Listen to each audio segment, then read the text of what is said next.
Hello and welcome to Cyberattacks Are Inevitable. Reduce their impact with Data Security Posture Management, or DSPM. Today's webinar is sponsored by Rubrik and produced by Actual Tech Media. My name is Scott Becker. I'm from Actual Tech, and I'm excited to be your moderator for this special event. Now, before we get to today's great session, we have a few housekeeping items that are going to help you get the most out of it. First off, we want this to be an informative event for you, so we encourage any questions in the questions box in your webinar control panel. While we won't have a live Q&A session here at the end, we will pass along any questions that you guys have for Rubrik along to the Rubrik team. The Q&A panel is also the place to let us know about any technical issues that you might be experiencing. A browser refresh is going to fix most audio, video, or slide advancement issues, but if that doesn't work, just let us know there in the Q&A and we will provide further technical assistance. Now, second, in the handout section of your webinar control panel, you'll find that we're offering several resources. And I'd especially like to call your attention there to a link called for Getting Started with Rubrik. There are also some links labeled ATM, which stands for Actual Tech Media, and you can check those out. So I encourage you to access those resources now and share them with your friends and colleagues. Now, third, at the end of this webinar event, we will be awarding a $250 Amazon gift card to one lucky registrant. Of course, you must be in attendance during the live event to qualify for the prize.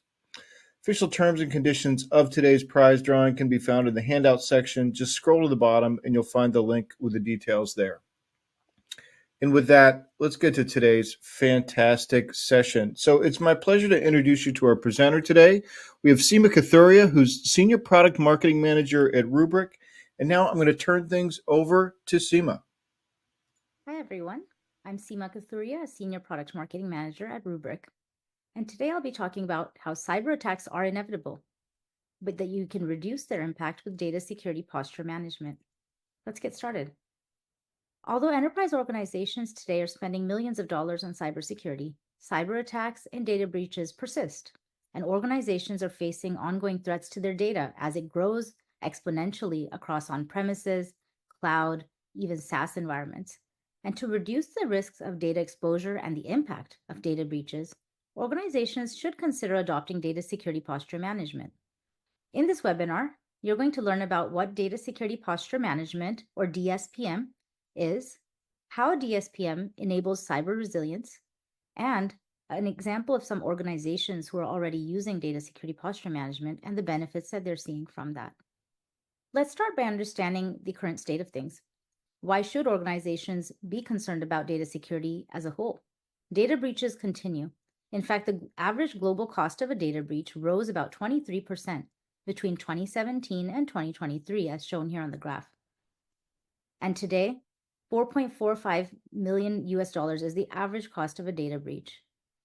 And so that has continuously been overall growing over time, with just a small blip in 2020. But for the most part, as we are spending more time online, as data is growing, there is this continuous wave that we're seeing of data breaches. It's not as if organizations aren't spending money in placing cyber defenses for their organization. Rather, organizations continue to spend money on cybersecurity, as shown here. In fact, global cybersecurity spending was $200 billion in 2023, up from $176 billion in 2022. Yet you'd think if you spend more on cybersecurity, you would prevent more attacks from happening. Yet this isn't true. Unfortunately, attacks are not stopping. A case in point is ransomware. Ransomware attack victims rose by 128% between 2022 and 2023, and ransomware continues to impact organizations, be it healthcare, other kinds of commercial organizations, and even government. In addition, the other problem is boards are asking their CISOs and CIOs for a better ROI from their cybersecurity investments, given what I'm just sharing here, that as their spending is going up, why aren't attacks being stopped or being mitigated? It's a really difficult problem to solve. One of the key problems that also happens is, despite everything in terms of spending, a lot of the data remains at risk because largely a lot of the security tools that organizations have invested in are very prevention focused. And we know that even with prevention solutions, they can't block 100% of attacks and 100% of breaches. Attackers are clearly gaining the lead. The other thing to bear in mind is we know that today, there's not just the risk of a data breach, but also additional regulatory pressure. There are a number of regulations that are region-wide, even statewide right now with the CPRA here in California. And they're really heavy penalties, number one, for sensitive data exposure. So the moment a data breach even happens, there's heavy penalties associated with the data that has been compromised. And just having any kind of sensitive data as an organization means there's financial risk to your company if that data were exposed or if there's a data breach. The penalties can vary by region, but they remain there. Examples here are 3 examples: GDPR, HIPAA, which is around healthcare, protecting information, and then the CPRA, which is the California Privacy Rights Act. And more are coming up and coming in other states across the US also. I also have to point out there's a reporting requirement that is really essential for companies to be aware of.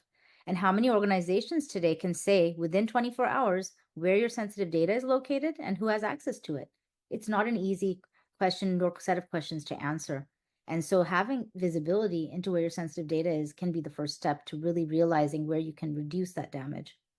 Here are 2 examples also of overexposed data, which is increasingly also a problem, especially as more and more data is being created and managed in places other than on premises. So a lot of it in the cloud as well as SaaS apps. The first example here is from a specific dating application. In summer of 2023, over 260,000 dating application account records had been exposed. This was leading to 340 gigabytes of images and private chat logs open to the public on Amazon Web Services S3 storage bucket. Impacted was the dating service named 419 Dating Chat and Flirt, developed by a Siling app based in Hong Kong. The exposed data had names, email addresses, geolocation data from mostly United States and Canadian-based customers. Exposed in there were private user messages, chat logs, audio files, as well as profile images and pictures that were actually supposed to be shared privately between users. This really shows the extent of this sensitive data that was leaked. Overall, security researchers saw that the 340 gigabytes of data included over 2.3 million files and 600 compressed server logs. Again, a really significant problem in terms of volume. Another example here on the right is from Microsoft. In late 2023, Microsoft's AI research team, while publishing a bucket of open source training data on GitHub, accidentally exposed 38 terabytes of additional private data, including a disk backup of 2 employees' workstations. The backups had sensitive data, including passwords to Microsoft services, secret keys, and over 30,000 internal Microsoft Teams messages from 359 Microsoft employees. So again, another really large volume problem due to exposed data. Specifically, what happened in this case was an Azure feature called Shared Access Signature, or SAS tokens, which allows users to share data from Azure storage accounts, was the source of the problem. And although access level could be limited to specific files, in this case, the link was configured to share the entire storage account, including all those additional 38 terabytes of private files. This was a case of, again, accidental exposure of data, but it was exposure at the end of the day. And so this really just, shows that these kind of examples are out there, and it's really important to have a purview, an overview, an idea of where that overexposure of data might happen in the first place. In addition to this problem of overexposed data, there's also the fact that ransomware continues to persist, as we showed earlier. And in fact, today we're seeing from some of the threat research data from Recorded Future, they've been tracking a significant increase in publicly reported ransomware attacks specifically. There's been, on the right hand, 70% increase year over year on reported attacks across all industries, and a 46% ransomware attacks against healthcare fields specifically year over year, which is significant. Healthcare and specifically has very private data of, sensitive information of patients, their medical histories and whatnot. So it's really important for overall all industries, but even healthcare specifically, to be really managing their ransomware risks. What does this mean in terms of security and how you're approaching this idea of cybersecurity and cyber resilience for that matter? Well, one reality is that a lot of the investments made today are in cybersecurity tools focused on prevention, which we know cannot prevent 100% of attacks and breaches.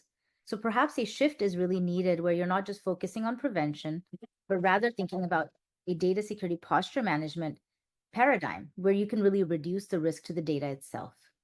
This is all about reducing the material risk to your data, reducing the impact of data breaches if they were to happen, which inevitably they can.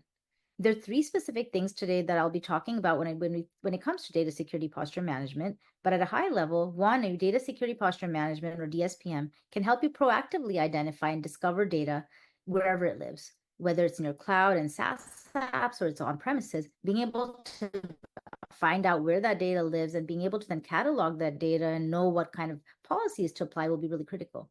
You want to limit overexposed, unprotected, misplaced, and redundant and non-compliant data also. By limiting the amount of data that is even exposed and out there in the first place, you can reduce that blast radius in case of an attack. And finally, you want to detect and alert on data security policy violations. Imagine if, a certain user who should never have access to certain kinds of data, maybe they sit in marketing and they have all this access to personal information that only HR should be accessing. Well, that should be triggering a policy violation at some point, especially if they're even trying to download it to a personal device, for example. So there should be all these different kind of alerts in place, these kind of trigger points of anomalous detections that we can actually help to mitigate the risk of data being exposed. Data security framework really look like in terms of reducing that data security risk to your business? There's several things to consider. The first step would be to discover regulated and sensitive data across your environment, be it on-prem, cloud, and SaaS, because by being able to discover it, you're going to be able to hopefully apply policies to that data and mitigate risk. The second point is being able to eliminate and even archive unused and regulated and sensitive data. You want to be able to reduce your overall data footprint by removing data you're no longer using, so the unused data, and also being able to maybe archive some of the data that's more old, that's no longer required actively in your day-to-day work by archiving the regulated and sensitive data to a place where it's safe and secure, rather than having it in your production systems, for example. The third point would be about assessing and identifying data risks and data store security. Knowing about the risk posture of data, is it overexposed? Is it misplaced? Is it redundant, for example? Being able to assess the risk posture and then being able to apply appropriate policies. The fourth point in DSPM is enforcing least privileged access, really making sure only those users who should have access to certain data get that access, and only for a limited time until and when it's really required by the business. This really is important when it comes to regulated and sensitive data that is going to be at higher risk when it comes to attacks and breaches. And finally, there is the potential for users to get compromised. Maybe their user accounts get compromised by a threat actor. You want to monitor for any suspicious or malicious activity across time on even legitimate users. And in case things happen that shouldn't happen, locking down that user, any device they're using at that point, and then being able to re-authenticate them and making sure you're validating their credentials every time. So there are several aspects of data security framework that we've outlined here. That's going to be a nice context for us going into data security posture management. There are several questions that oftentimes organizations are maybe thinking about, but they're not really putting time into to really, document down, to have a nice report about in case they have to report it to a board, for example, in a public company. Where is your data being stored today? Where is it located? What kind of data is it? Being able to classify that data, and so that you can put certain kind of sensitive data policies around it. And what kind of data is there? Like, is most of it sensitive? Is it regulated? So having some classifications really helps with really kind of locking down the access policies. Who has access to your data goes back to the point about limiting that to least privileged access policies. And how does data change over time in terms of what users can access that data? Maybe their roles have changed, so they should access different kinds of data and no longer access data they had access to in previous roles. And then who is it that's changing the data itself? Is it a legitimate use case where you expect that user to change that data?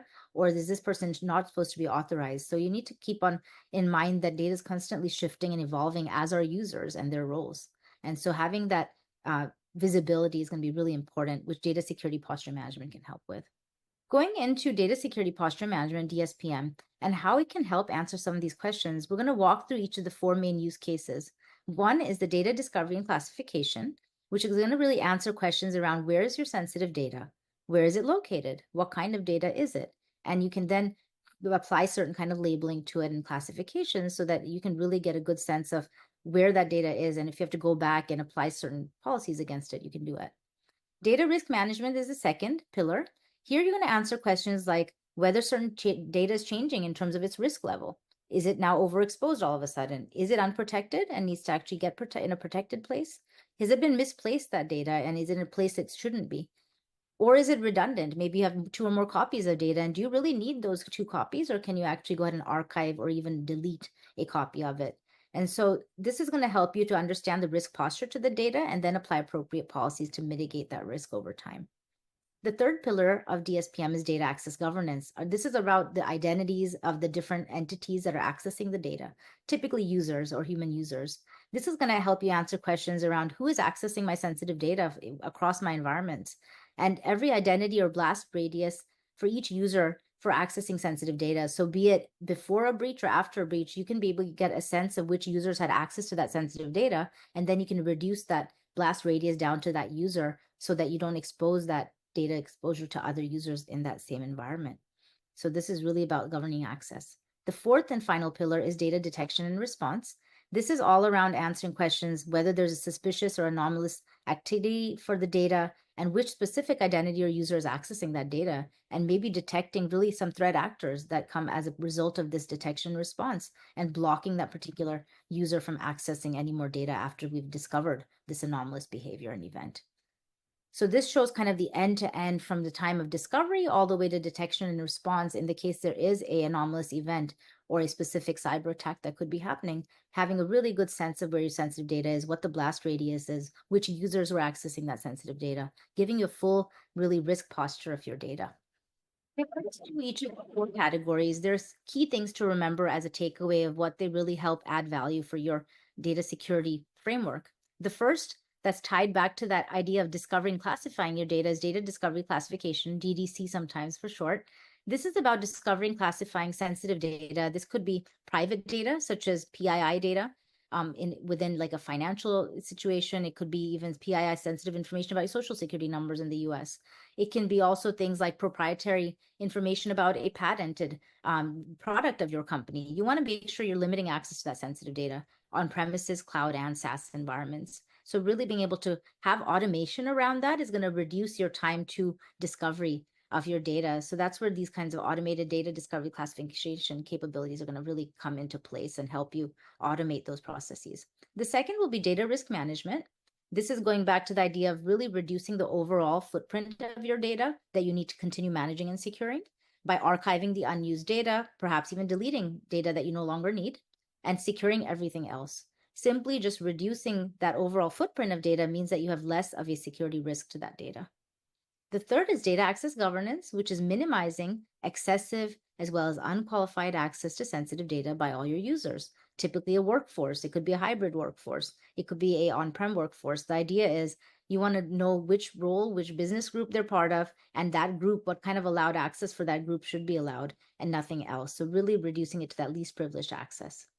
And finally, data detection and response is even on a pre-war time when things look good and smooth. Situation could be that a threat actor, an insider, maybe an external even threat actor could come in and somehow sneak in and get, to compromise the identity of a legitimate user. At that point, you need to detect that suspicious anomalous data activity, what kind of data they're touching, something odd maybe in terms of the timing of when they're touching that data, if they're trying to download something excessive, whatever is a suspicious or anomalous data activity, you want to catch it as early as possible, alert your security admins, and then be able to take action against that particular user and their device to bring them back to a safe state.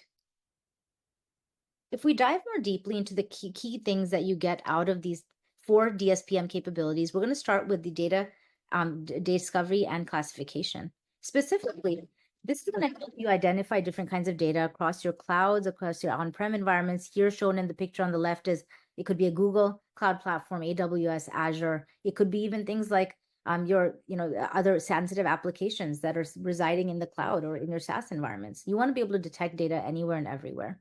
It's going to help you also analyze any data proliferation over time across different environments and workload types. You're going to get a sense of how much data today sensitive data sits in the cloud environment versus on-prem. Are there opportunities to consolidate? Are there opportunities to eliminate that data you no longer need or is redundant? So it's really going to help you really to automate and streamline your overall data management processes.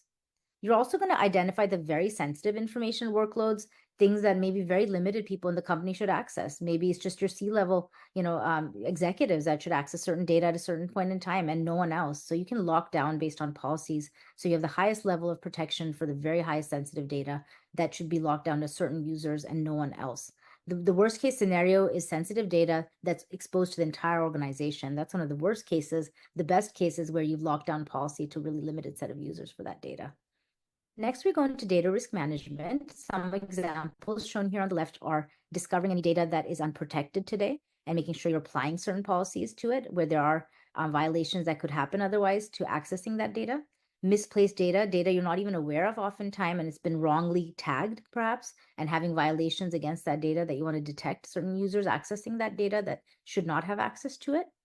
Understanding if certain data now is needing to have a different sort of categorization, maybe based on where it is the risk that is posed if someone were to access it. So putting guardrails in place also against certain kind of regulated data. Maybe it's PII data that is only supposed to be in the organization for a certain point in time, and now you should no longer be storing it in certain locations. You want to have certain policies in place to really minimize the impact to that data if it were exposed.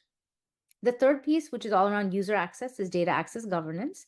You can actually get good alerting. You can get good reporting on the identities that are at highest risk in your organization, which could be, for example, your executives. It could be your HR department who has access to employee records for their job, but that should continuously be monitored in case they're downloading to a location that they shouldn't download some of the data.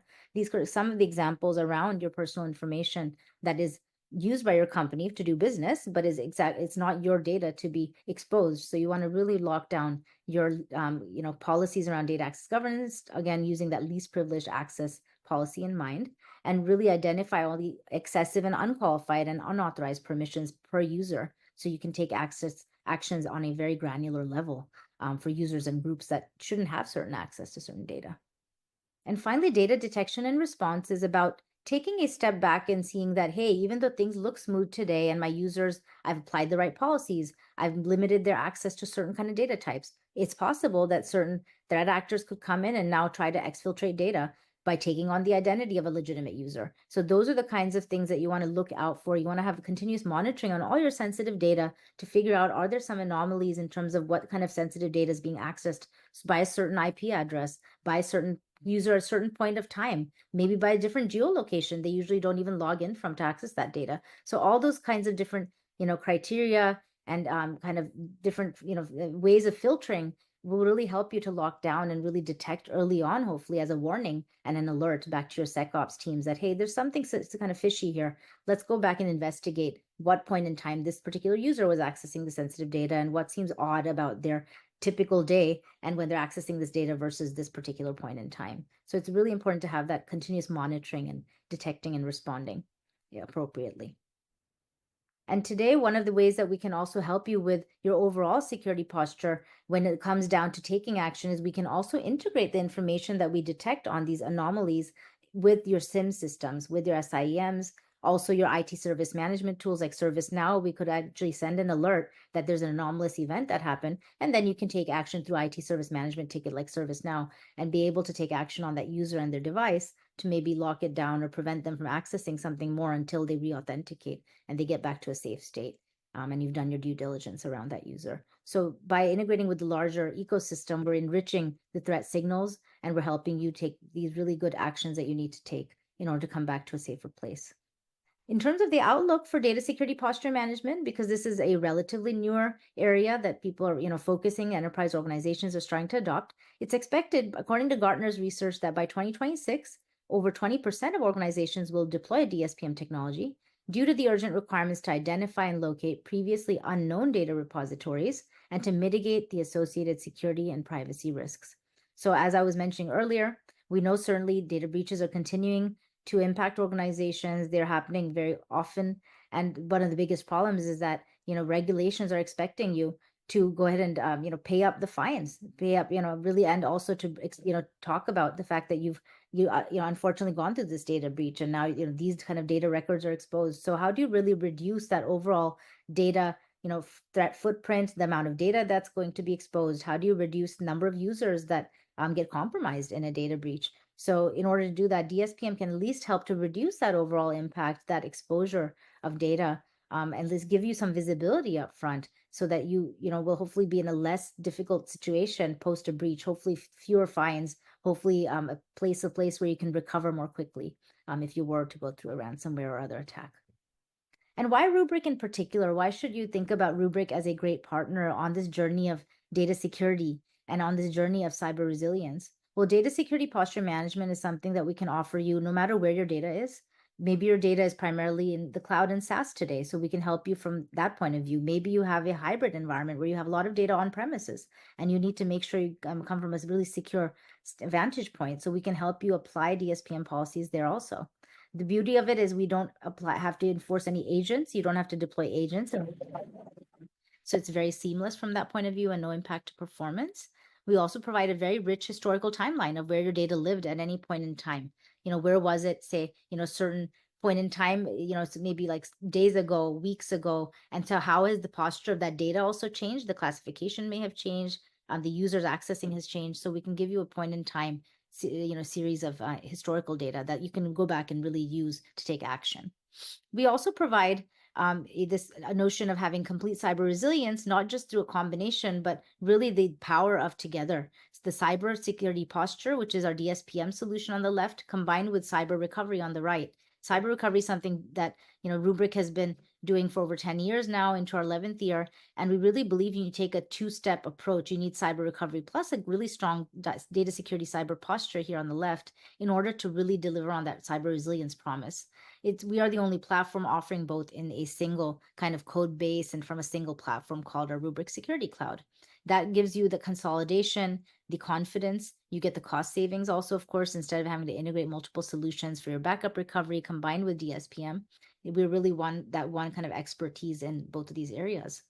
Finally, we provide cyber recovery plus ransomware response team. We have actually experts that are in-house within Rubrik who have helped numerous customers, enterprises, to help really recover from the reality of having been burnt by ransomware attacks. And so by having this team from Rubrik, you have that confidence that you can recover quickly. We've had the experience of helping other organizations. If, heaven forbid, you did go through an attack, this is somewhere where you can come back to us and with confidence, how can you help me, Rubrik, to get back into a place of safe recovery?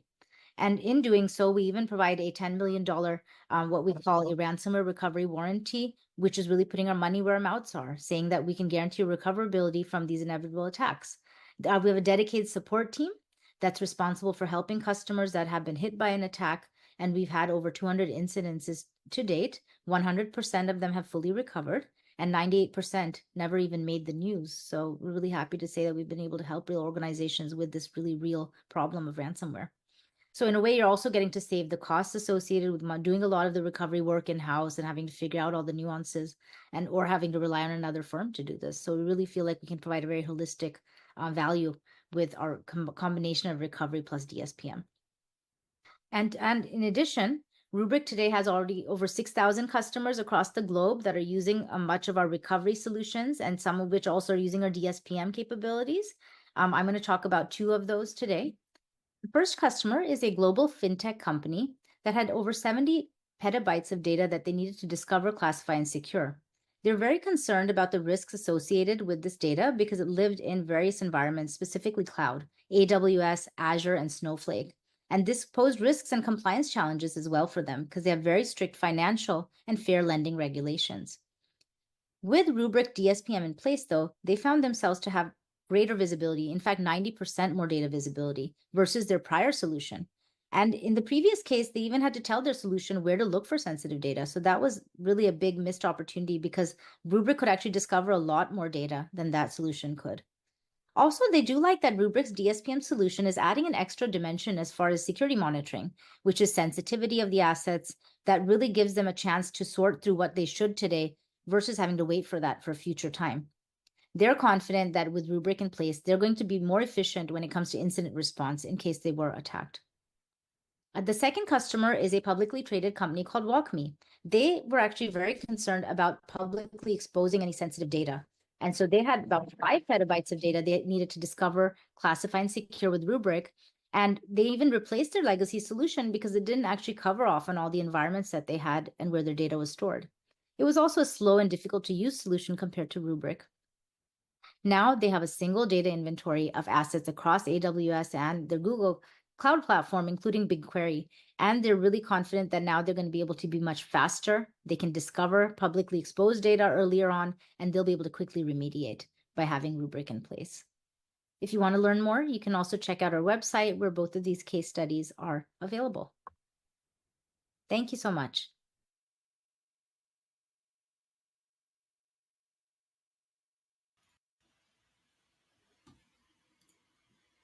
All right. Well, thanks to Seema for putting together a really informative presentation for us today. And before we wrap up, we have one more piece of business. That's the Amazon gift card prize drawing. The winner of that $250 gift card today is Michael Detzel from Ohio. So congratulations to Michael Detzel. We'll be in touch to get you your card. And with that, on behalf of the Actual Tech Media team, I want to thank Seema and Rubrik for making this event possible. And thanks as always to all of you for being here. That's going to conclude today's event. Have a fantastic rest of your day.